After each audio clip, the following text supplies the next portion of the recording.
अक्सर आपने फिल्मों में देखा होगा कि माँ बाप की डांट से बच्चे घर छोड़कर भाग जाते हैं और फिर बड़ा आदमी बनकर लौटते हैं।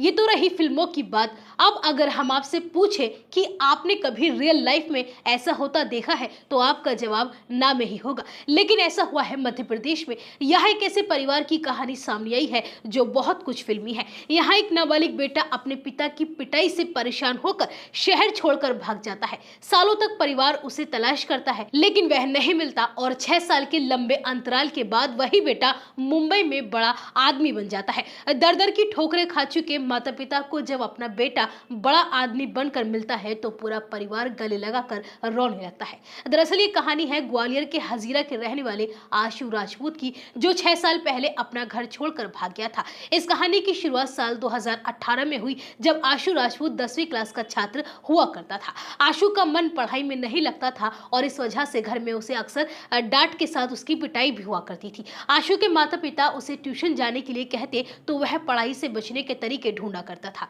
इस बात से आशु के पिता महेंद्र हमेशा उससे नाराज रहते थे और अक्सर आशु की पिटाई कर दिया करते। अपने पिता द्वारा बार बार पीटे जाने से आशु इतना नाराज हो गया कि सितंबर 2018 में वह घर छोड़कर निकल गया। आशु के माँ बाप ने आशु को अपने स्तर पर तलाश किया। जब कहीं सुराग नहीं मिला तो हजीरा थाने में आशु की गुमशुदगी की रिपोर्ट दर्ज करा दी गई। पुलिस ने भी अपने स्तर पर आशु की खोजबीन की लेकिन कोई सफलता हाथ नहीं लगी, जिसके बाद आशु की सूचना देने वाले को 1 लाख रुपए के इनाम की भी घोषणा की गई, लेकिन इसका भी कोई असर नहीं हुआ। लेकिन पिछले दिनों ग्वालियर में ऑपरेशन मुस्कान के तहत पुलिस ने आशु की फाइल को एक बार फिर से खोला और आशु की तलाश शुरू कर दी गई। पुलिस ने जब आशु के आधार कार्ड पर किसी मोबाइल सिम के एक्टिव होने की जानकारी ली तो पुलिस को मालूम चल गया कि आशु के आधार कार्ड पर एक सिम संचालित है।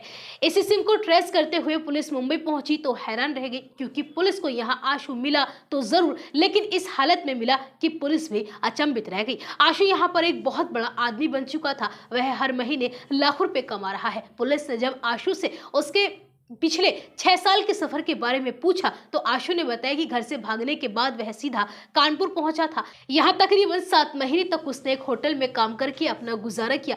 इसके बाद कानपुर से वह नोएडा पहुंचा और यहां भी 4 महीने गुजारे और फिर आशु मुंबई के लिए निकल गया। मुंबई में उसने अपने कुछ दोस्त बनाए और इन दोस्तों ने आशु की काफी मदद की। आशु ने यहाँ भी होटल और एक कॉल सेंटर में काम किया। काम से जो कमाई हुई उस कमाई से उसने अपनी आगे की पढ़ाई पूरी की। ग्रेजुएट हो जाने के बाद आशु ने यहाँ एक रियल एस्टेट की कंपनी ज्वाइन कर ली और अब आशु इस रियल एस्टेट कंपनी में काम करके हर महीने 2 से 3 लाख रुपए कमा रहा है। अंधेरे इलाके में रह रहा आशु की अब लाइफस्टाइल बदल चुकी है और वह एक अब बड़ा आदमी बन चुका है। पुलिस आशु को लेकर मंगलवार को ग्वालियर पहुंची थी और इसके बाद आशु को उसके परिजनों से मिलवाया गया। आशु को देखकर उसके परिजन खुशी के मारे रोने लगे। आशु की मां ने आशु को गले से लगाया और खुशी के आंसू छलक उठे। आशु ने अपनी मां को रोते हुए देखा तो आशु भी अपने आंसुओं को नहीं रोक पाया और माँ बेटे का ये मिलन देखकर हर किसी की आंखें नम हो गई। जो आशु घर से भागते वक्त नाबालिग था, अब वह आज बालिग होने के साथ ही एक बहुत बड़ा आदमी बन गया है। Nijanand hospital multi speciality and advanced surgery centre.